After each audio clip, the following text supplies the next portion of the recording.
And in Psalm 138, verse 8, he said, God will perfect that concerneth me. So to assess your kingship, the first thing you need is what? Warfare. Every destiny is surrounded by warfare. It is your contention, understanding warfare, that determines your welfare. And when you get your welfare, you will be well fed. War surrounds your testimony. You see, don't copy. You see, don't act like Solomon, who you think had no war to fight. David contended for Solomon, 66 battles and 1 war. But when Solomon became a king, he operated warfare, but with wisdom. Solomon married 700 wives, 300 concubines. Not because he was promiscuous. It was strategy. Solomon had 700 cities around him and 300 regions. So he picked a princess each from the palace. So no king could fight him because you can't fight your in-law.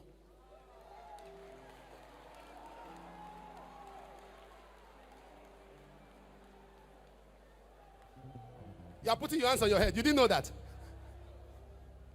All of them were in-laws, so no king could fight him. You set up a war. Your daughter is in the palace. 1,000. He didn't know all of them. Solomon was not calling the wives by name. He was calling them by codes. Florence 202. So sometimes God does not consult with your present to determine your future. God does not consult with your present to determine your future. Warfare! Because there are many things and people around you. You know, God, there are 2 people God told us to love. He said, love your neighbor. In that moment, they say, love your enemies. Only those 2 people. Love your neighbor, love your enemies. Because your enemies are amongst your neighbor.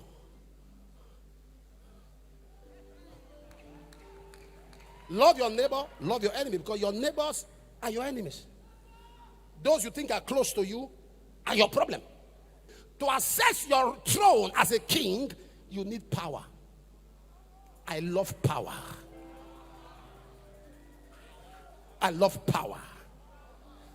If there's anything that attracted me to Papa over 25 years ago, is power. Somebody say power. Somebody say power. Somebody say power. That was what attracted me, sir. Power. We are in a generation that if you lack power, this world is too busy to know you. Power.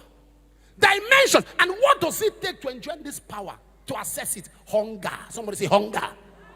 Say hunger. Hunger. Moses said, show me thy glory.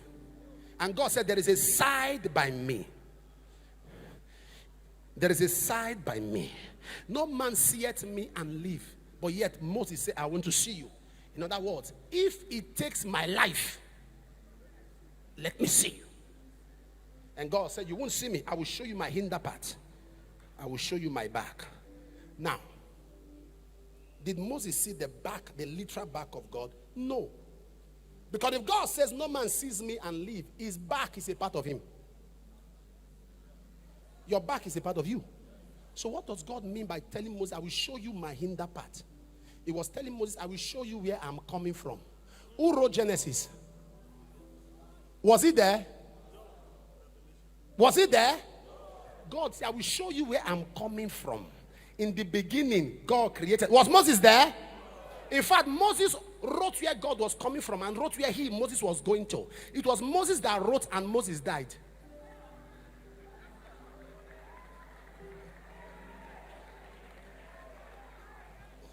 Oh, you are not following what I'm saying? Papa, it was Moses that wrote Deuteronomy. He wrote and Moses died. When he wrote Moses died, he was still alive. Hunger.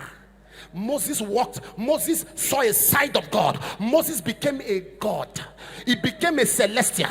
That is why men could not kill him. It took God to kill him. Because terrestrials don't kill celestials. Men can't kill God. After Christ died and God buried him, Satan requested for his body because they needed to take it to their zoo to understand how can a man be so close to God that he became a God.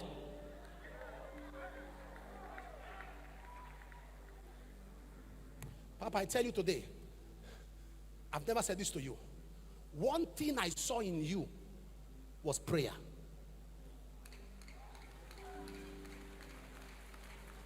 Those who know me complain, you fast, you pray, you fast. I tell them, this is the only key I've seen in the life of men who are still standing. 51 years of ministry. You were preaching in Puerto Rico years ago. I watched the tape now. That time your hair plenty. And he said, I can't leave my house without doing at least 5-6 hours. You know, there are things people get from a meeting, but there are things I get. I don't listen to men's success. I listen to the process.